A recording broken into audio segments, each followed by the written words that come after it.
Morris, leadwithmatt.com. Got a few minutes here, so I thought I would share some discussions on leadership, specifically growing leaders. So as you hop on, let me know where you're tuning in from. Give me your city and state. If you're watching this live, drop me a live in the comments. If you're watching this on the replay, drop me a replay in the comments. And if you're seeing me for the first time, drop me a 1 in the comments if you've not seen me on a live broadcast before. And listen, if you like this, hit the like button. If you love it, hit the love button. If you feel like this could be some value to some others, hit the share button, and we will give some value to some other folks. Now, we're going to talk about today specifically building leaders in direct selling. This carries over to building leaders in just about any area. And if there's one overall theme that is the message of today, is this, is that people will turn out the way you expect them to turn out. So people's degree of leadership will be based on your thinking about their leadership, your expectation about their leadership. Now, you're going to run across people over the years. And listen, I've been doing this for 24 years of my life. Teams have grown to well over 1 million customers, $1.5 billion to $2 billion in sales.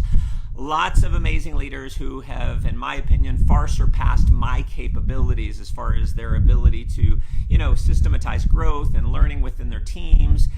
And, so I've made every mistake in the book. I'm by no means great at everything. I'm by no means the greatest leaders. And I say that by design. I say that on purpose because if I edify myself as the greatest leader of all time, as the greatest leader of network marketing. Now, if you ever see someone who's calls themselves a guru, you know they're not a guru. If someone is always tooting their horn about how great they are, you know they're not doing a great job of building other leaders. And so that's the main concept that I want to get across is people are going to rise to the level of leadership that you expect them to rise to. Now, are they always going to rise to the level you expect? No, not at all. But if you don't expect big things from your leaders, they're way less likely to rise to the high levels. And so what do you need to be doing? Well, you need to be telling them.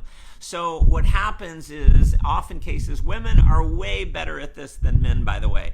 It's a reason why I think our profession is dominated by female leaders for the most part, is women are way better at encouraging than men.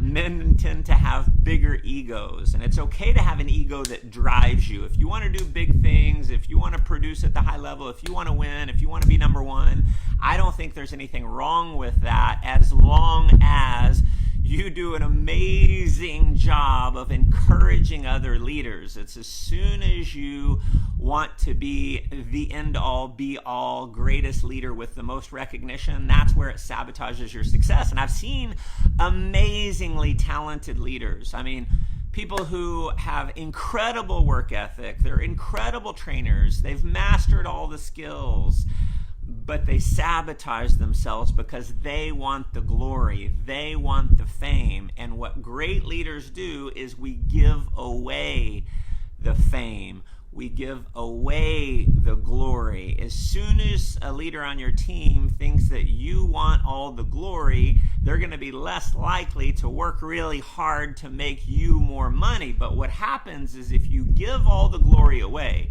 if you're constantly recognizing, constantly edifying, not constantly edifying for people doing nothing, not recognizing people for doing nothing, but recognizing people for accomplishments, even if they're small accomplishments, make it a big deal. Celebrate wins. And that's what causes people to say, oh my God, he loves me, he recognizes me, he sees or she sees something in me that I don't see in myself. See, if you want to get really good at something, get good at seeing leadership in other people that they don't see in themselves. That's what my mentor did with me. I started producing and he started recognizing me, giving me the glory, not just one-on-one, but publicly, even when I wasn't around. See, this is an important distinction in leadership. Recognition, you should be recognizing your leaders when they're not around. Recognize them when they're not around, and what happens is it gets back to them, and it's even more meaningful. So if it's, maybe it's you've got a female leader on your team, recognize that female leader to her husband when she's not around. Recognize that female leader in events when she's not there. And when it gets back to her, she realizes that, it's more meaningful because you're not just doing it to, bump up her ego. You're not doing it just when she's there. Okay? So that's the thing. When you get edification from leaders on your team, give the edification back. Give away credit for your success.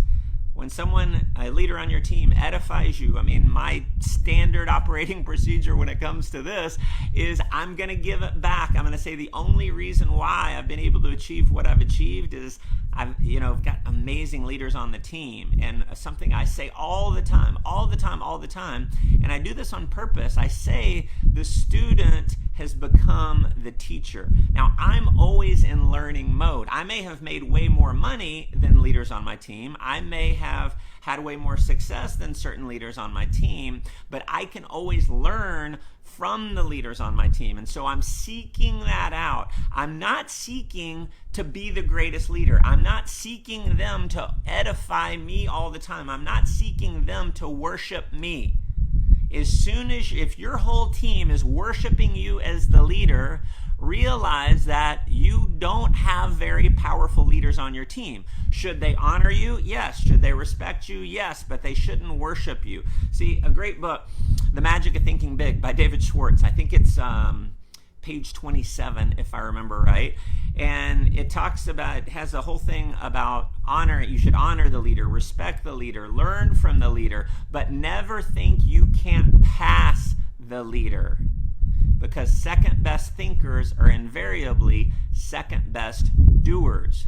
So if you as the leader are wanting to hog all the glory, if you want to be the top all the time, then you're preventing that. So what am I doing all the time? If I feel like they're putting me on a pedestal, I'm going to give them that quote.